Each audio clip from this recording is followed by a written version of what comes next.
Subscribe कीजिए SP education channel को और बेल आइकन पे क्लिक कीजिए सबसे पहले हमारे वीडियोस को देखने के लिए।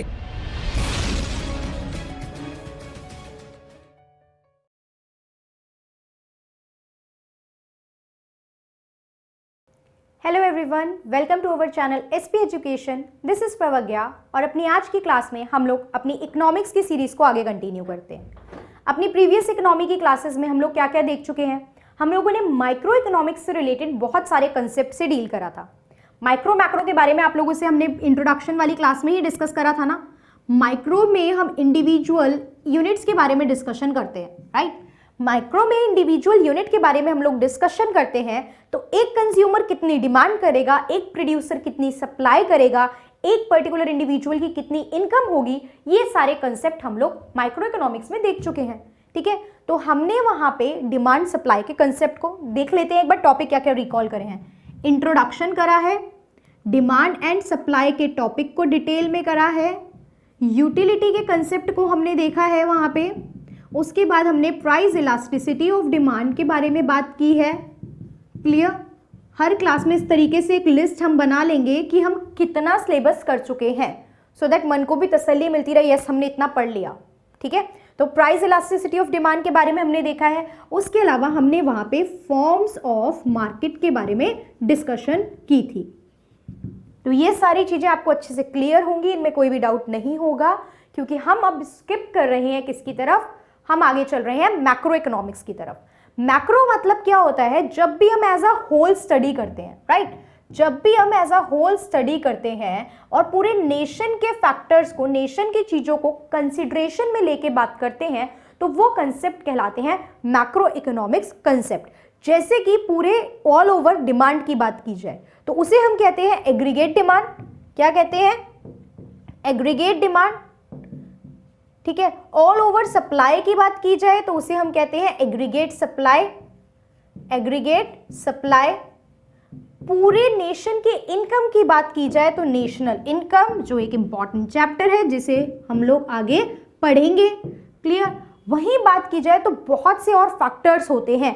आपकी कंट्री में फाइनेंस सिस्टम कैसे वर्क करता है, फाइनेंस की कहानी, मनी की कहानी, बैंकिंग सिस्टम कैसे चल रहा है, फॉरेन एक्सचेंज से कैसे आप लोग डील कर रहे हो, तो पढ़ना क्या क्या है ये अभी हम लोग चैप्टर का थोड़ा सा ग्लिम्स ले रहे हैं। तो मनी क्या है, बैंकिंग क्या है, बैंकिंग के अलावा और फाइनेंशियल इंस्टीट्यूशन क्या क्या होते हैं, तो सिर्फ क्या है क्या नहीं है ये नहीं पढ़ना है। बैकग्राउंड, कैसे ये चीजें आई, ये नहीं थी तो इनसे पहले क्या था, अब है तो किस सीक्वेंस में आई है, तो ये सारी चीजें हमें देख के चलनी है।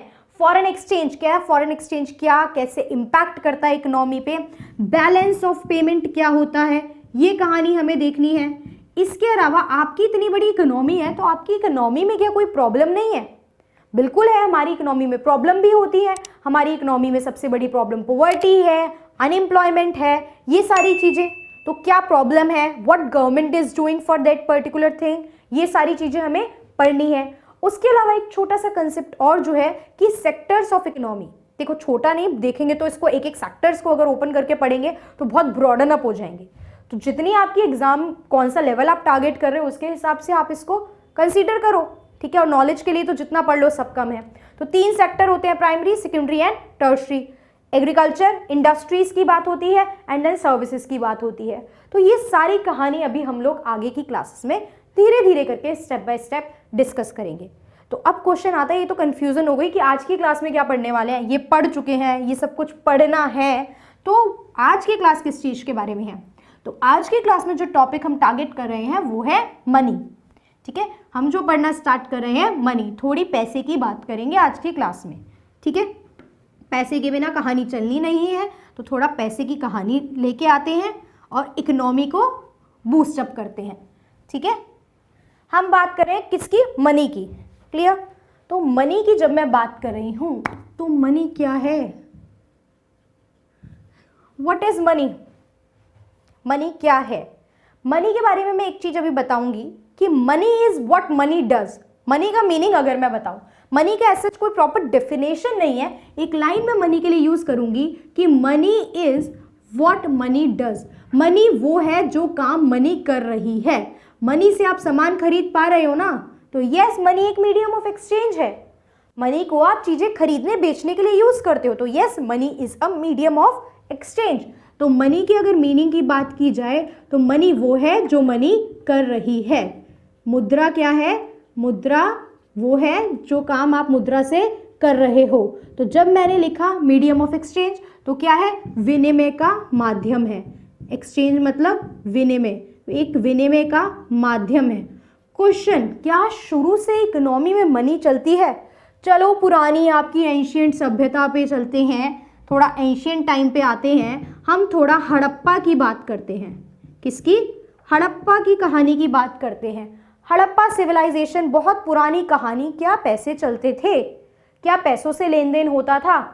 ठीक है, पैसों से तो लेन देन नहीं होता था। थोड़ा बहुत चलो रिकॉल करते हैं, मान के चल रहे हैं हम जीरो हैं, हमें कुछ नहीं पता अभी इस बारे में। कुछ कॉइन्स तो हमने सुने हैं, राजा महाराजा शर्फियाँ देते थे, गिन्नियाँ देते थे, सिक्के दे देते थे, तो ये सब काम तो हमने सुना है कि कॉइन्स तो चलते थे। ठीक है, कॉइन्स तो चलते थे, ये कहानी हमने सुनी है, बट ये सब नहीं सुनी कहानी चीज़ों की।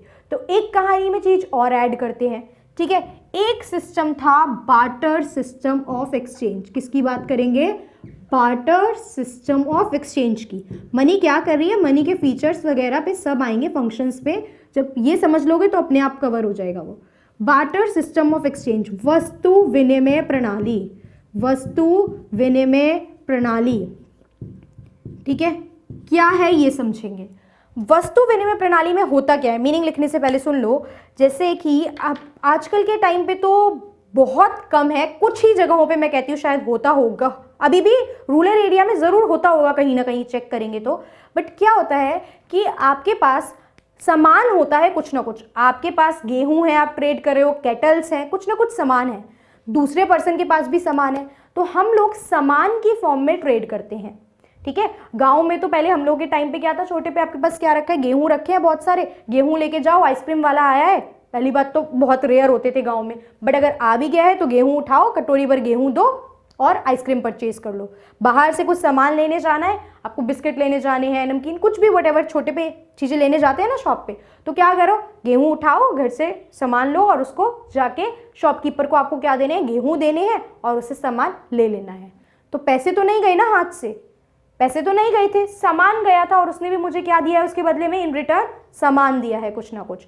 तो जब मैं बात करूं बार्टर सिस्टम ऑफ एक्सचेंज की, तो ये कहलाता है exchange of commodity, commodity for commodity. Commodity का कमोडिटी के बदले में एक्सचेंज, वस्तु का वस्तु के बदले में एक्सचेंज, विनिमय क्या कहलाता है? वस्तु विनिमय प्रणाली कहलाता है। इसको हम लोग सीसी इकोनॉमी भी कहते हैं। कमोडिटी कमोडिटी इकोनॉमी क्या कहते हैं? CC economy, commodity commodity economy भी कहते हैं। Exchange of commodity for commodity. समझ में आ गई इतनी कहानी? ठीक है, तो आज क्यों नहीं ये करते हैं? देखो अच्छा, इसके कुछ फायदे बताओ क्या होंगे। इसके कुछ फायदे अगर मैं देखूं तो एक तो ये चीज हो रही है कि सामान से सामान का एक्सचेंज तो हो रहा है। ठीक है, इससे दूसरी चीज ये हो रही है कि कोई बहुत ज्यादा वेल्थ स्टोर करके नहीं रख पाएगा अपने पास। बहुत ज्यादा वेल्थ स्टोरेज जो है ना, वेल्थ स्टोरेज ज्यादा नहीं होगी। कैसे फायदेमंद है? क्या ये लाइन है? समझ नहीं आई, ध्यान से सोचो, लॉजिक लगाते हैं। आज की डेट में अमीर और अमीर है, गरीब और गरीब है। क्यों? क्योंकि मनी क्रिएट्स मनी, पैसे से पैसा बन रहा है। जिनके पास पैसा है वो नए आइडियाज ला रहे हैं, प्लान्स लगा रहे हैं, इन्वेस्ट कर रहे हैं। जिनके पास नहीं है वो तो कुछ कर ही नहीं पा रहे, वो तो पढ़ भी नहीं पा रहे हैं, प्रॉब्लम है। लेकिन वहीं अगर बार्टर सिस्टम होता तो पैसा तो किसी के पास नहीं होता, सामान होता। और सामान कितना स्टोर करते? गेहूं, आटा, चावल, टमाटर, सब्जियां कितने दिन स्टोर करते? आपको निकालनी पड़ती ना। ये जो अपने बैंक अकाउंट में इतना बड़ा बड़ा सब कुछ भर के लोग बैठ गए हैं, बिल्डिंग्स पे बिल्डिंग्स, मनी से मनी क्रिएट कर रहे हैं, तो ये चीज़ तो नहीं हो पाती ना। सामान तो एक लिमिटेड डे में, एक दिन में, 2 दिन में आपको अपने पास से निकालना ही पड़ता। वो जो सेविंग है उतनी बड़ी अमाउंट की, जो सर्कुलेशन में मनी नहीं आती है, वो चीज़ नहीं हो पाती। तो यहाँ पे वेल्थ स्टोरेज नहीं हो पाती। तो ये चीज़ मतलब जितना भी आ रहा है और वो गुड्स की फॉर्म में सर्कुलेशन चीज़ों का होता रहता। समझ में आ रही है बात? ये चीज़ ठीक है। लेकिन क्यों नहीं यूज़ कर रहे हैं फिर बार्टर सिस्टम? क्यों मनी का कंसेप्ट आ गया? क्यों ये सब चीज़ें आ रही हैं? ठीक है, ये मनी, माया, ये सब कंसेप्ट क्यों आया? क्यों आया? क्योंकि जो पहले चलता होगा उसमें कुछ कमियां होंगी। वो सिस्टम अच्छे से फंक्शन नहीं कर पा रहा होगा, इसलिए मुझे सिस्टम को चेंज करने की जरूरत पड़ी। ओके, तो क्या सिस्टम था? Barter system of exchange. तो आपके इस सिस्टम में क्या प्रॉब्लम्स थी? तो वन बाय वन उन प्रॉब्लम को समझेंगे। क्लियर? तो बार्टर सिस्टम की पहली प्रॉब्लम की मैं अगर आपसे बात करूं तो पहली प्रॉब्लम है lack of double coincidence of want. Lack of double coincidence of wants, आवश्यकताओं के दोहरे संयोग की कमी। आवश्यकताओं के दोहरे संयोग की कमी। क्या लाइन है? थोड़ा अजीब, होता कुछ नहीं है, बस ये वर्ड थोड़े अजीब साउंड कर जाते हैं। ध्यान से देखिए क्या मतलब है। दो पर्सन है, मिस्टर ए मिस्टर बी, ठीक है। दो पर्सन को हम यहाँ पे एग्जांपल लेके चलते हैं। हमारे पास दो पर्सन है, mister A and mister B. Mister A के पास है rice, mister A and mister B. Mister A के पास है राइस और मिस्टर बी के पास है व्हीट, चावल है, और इनके पास क्या है? गेहूं।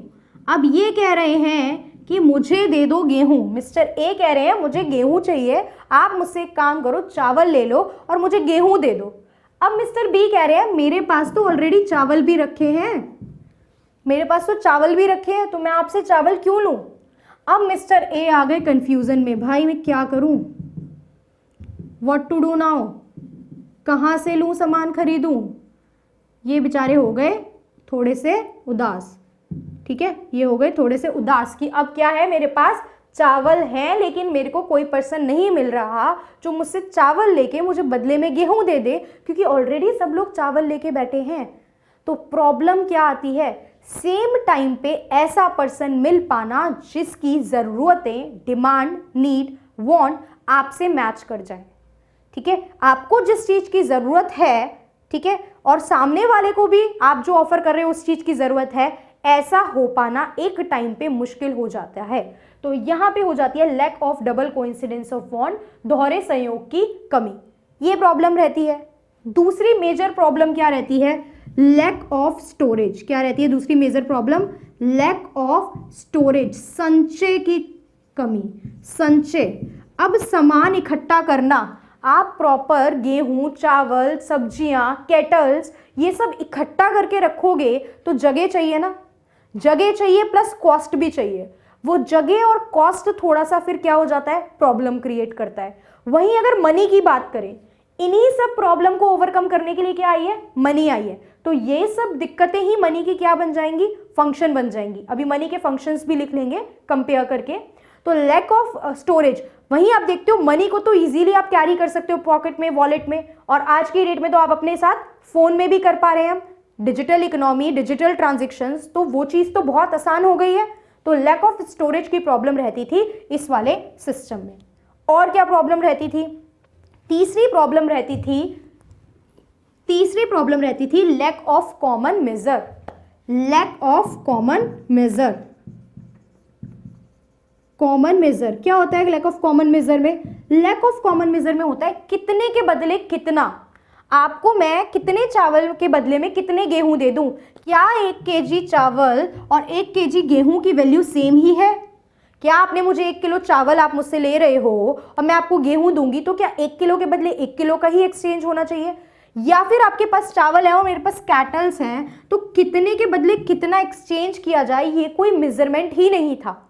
वही मनी के फॉर्म में हमने चीज़ों की वैल्यू फिक्स कर रखी है, एक स्टैंडर्ड सेट कर रखा है, ठीक है, मेजरमेंट का, कि 1 किलो चीज़ इतने की आती है, ये पर्टिकुलर चीज़ का प्राइस इतना है। तो वो चीज़ मनी की फॉर्म में क्या हो गई है? आसान हो गई है। उसके अलावा क्या प्रॉब्लम रहता है? उसके अलावा रहता है lack of standard for deferred payment. Lack of standard for deferred payment. अब वर्ड क्या है हमारे पास? Deferred payment. तो डेफर्ड पेमेंट वर्ड पे फोकस करना है। पहले डेफर्ड पेमेंट क्या होती है? डेफर्ड पेमेंट कुछ नहीं है, बस सिंपल उधारी की बात है, ठीक है। ऐसी ट्रांजेक्शन जिनके लिए आपने क्या करा है? उधार में ली है कोई चीज़ और पेमेंट आप कुछ फ्यूचर डेट में करोगे। पेमेंट आप किसी फ्यूचर डेट में करोगे, तो क्या हो जाता है इसका मीनिंग? मीनिंग लिखेंगे डेफर्ड पेमेंट्स का कि डेफर्ड पेमेंट वो पेमेंट होती है जिनकी पेमेंट हम किसी फ्यूचर डेट में करेंगे। तो डेफर्ड पेमेंट हो गई, ये हो गई आर दोज पेमेंट। यहां पे लिखो डेफर्ड पेमेंट का मीनिंग। डेफर्ड पेमेंट वो पेमेंट होती है, are those payments which are to be paid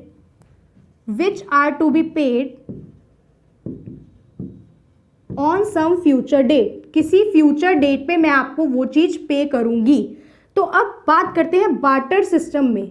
आज आपने मुझे 1 किलो गेहूं दे दिए और मैंने आपको कहा था कि मैं जब चावल आ जाएंगे मेरे पास तो इन रिटर्न आपको चावल दे दूंगी, लेकिन आज के 1 किलो गेहूं के बदले मैं आपको 3 महीने बाद कितने चावल दूंगी, ठीक है, कितना रिटर्न होना चाहिए, वो चीज उस फॉर्म में नहीं हो पा रही थी, वो चीज बार्टर सिस्टम में नहीं हो पा रही थी। वहीं मनी की फॉर्म में ये चीज कैसे आसान थी? मनी की फॉर्म में अगर आप लेट पेमेंट करते हो, मनी की फॉर्म में अगर आप लेट पेमेंट करते हो या पेमेंट में डिले करते हो तो it is very easy to fix interest और टू कैलकुलेट इंटरेस्ट।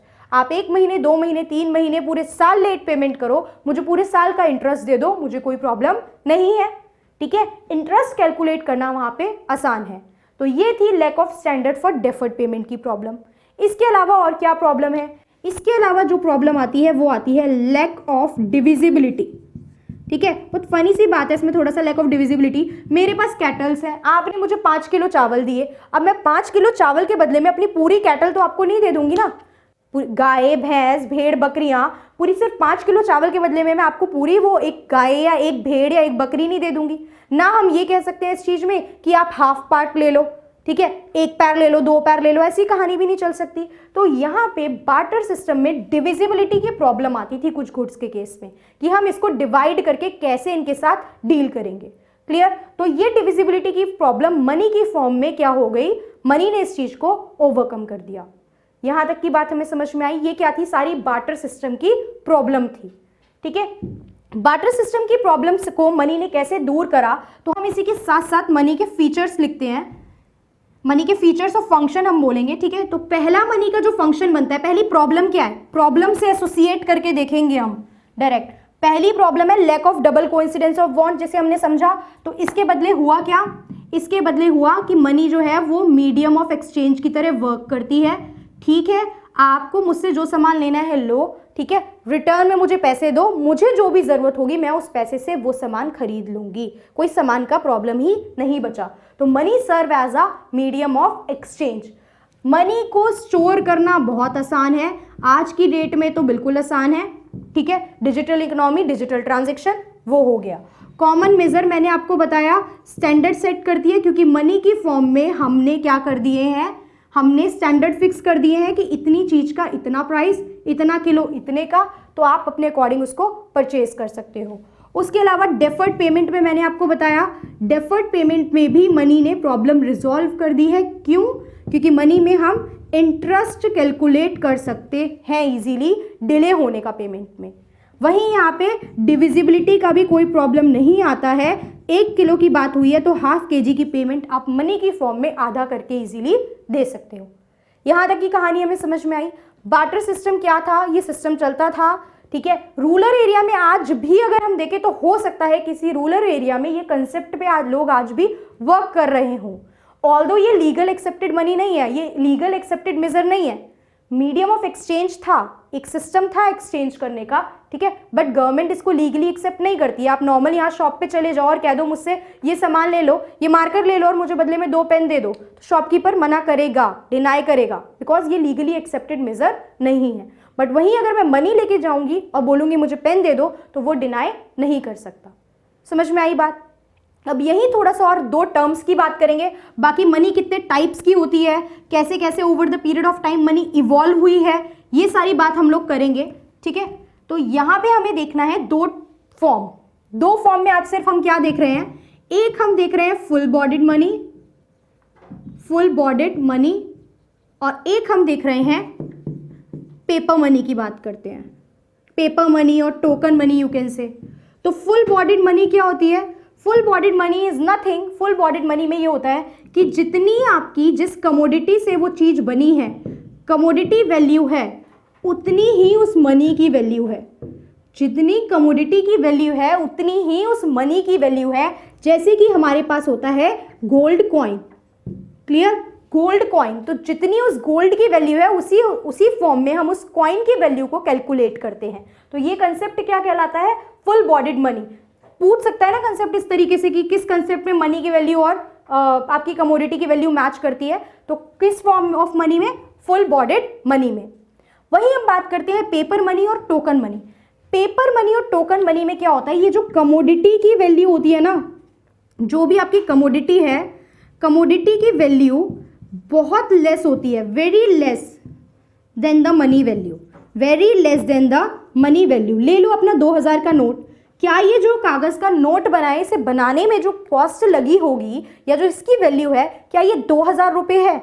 नहीं, बिकॉज इसके ऊपर 2000 लिख दिया, इसको लीगली एक्सेप्टेड मनी बना दिया, आरबीआई ने साइन वाइन कर दिया इस पे, तो ये चीज़ क्या बन जाती है आपकी, उस नोट की वैल्यू 2000 की बन जाती है। बट वो कागज की वैल्यू क्या 2000 रुपये की है? नहीं। तो ये जो पेपर मनी या टोकन मनी होती है, उसमें कमोडिटी की जो वैल्यू है वो बहुत लेस है मनी वैल्यू की। एक टोकन मनी में आप देखो आजकल बहुत जगह ये सिस्टम कर दिया कि आप कहीं भी जाते हो, आपको खाने के लिए पहले क्या लेना पड़ता है? टोकन।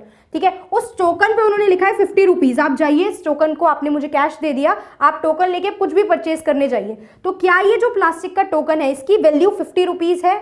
अगर हम प्लास्टिक की वैल्यू कैलकुलेट करेंगे तो क्या वो 50 रुपीज़ है? नहीं है। लेकिन अब उसके ऊपर 50 लिख दिया है, तो मैं उससे 50 रुपीज़ तक का सामान खरीद सकती हूँ। तो ये वो केस होते हैं जहाँ पे कमोडिटी की जो वैल्यू है वो बहुत कम होती है मनी की वैल्यू से। ओके, तो ये दो फॉर्म अभी हमने देखे हैं। इसके अलावा हम लोग अगली क्लास में मनी का इवोल्यूशन देखेंगे पूरा, कि कैसे पहले किस फॉर्म में मनी चलती थी, ठीक है, फिर किस फॉर्म में मेटल्स के रूप में barter system, then metallic form में मनी आई, पेपर फॉर्म में मनी आई, आजकल डिजिटल फॉर्म में कार्ड आए आपके उसके बाद, और अब डिजिटल फॉर्म में प्रॉपर हम फोन में ही मनी वाला सिस्टम लेके चलते हैं। तो ये पूरा इवोल्यूशन ऑफ मनी का कंसेप्ट करेंगे हम लोग अगली क्लास में, और एक मनी के स्टॉक मेजर का कंसेप्ट है। ठीक है, सो आज की क्लास में इतना ही, बाकी हम लोग अगला टॉपिक नेक्स्ट क्लास में कवर करेंगे। Thank you for watching the video.